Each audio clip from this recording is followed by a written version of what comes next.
Oo! Ako ang ama ni Jane!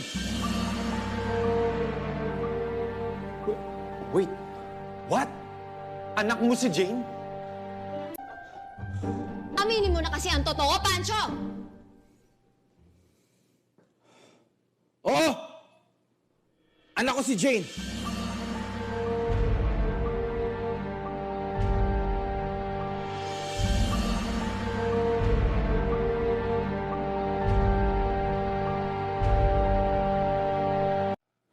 Oo! Ako ang ama ni Jane!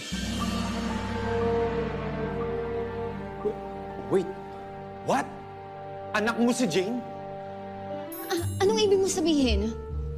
Paulit-ulit kayo. Matagal ko na tinatago ang sikretong ito. Vera, I'm sorry. Dahil sa kagustuhan kong magkaanak, natukso ako makipagrelasyon sa dati nating kasambahay na si Rosa. Pero bigla siyang umalis. Hindi ko akalain na nagbunga pala yung relasyon na yun. At yun si Jane. So you mean, habang nagtatrabaho sa inyo si Jane, alam mong anak mo siya? Feel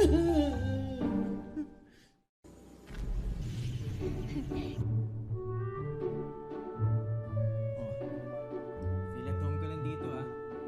Dalawa lang naman kami ni Ma'am Vera mo dito, eh.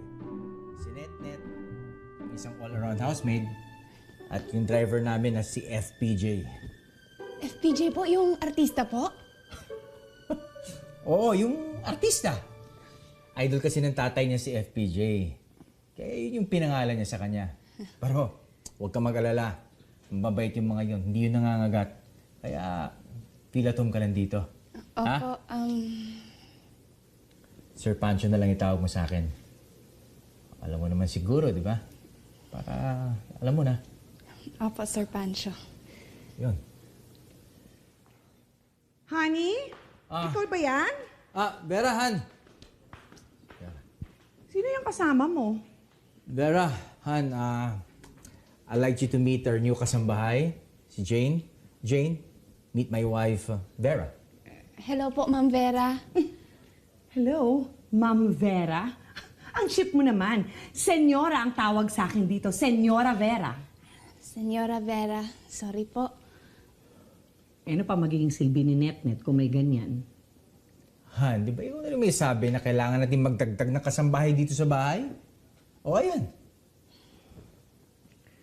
Sa bagay, more kasambahay, more mauutusan, more fun for me. It's more like it.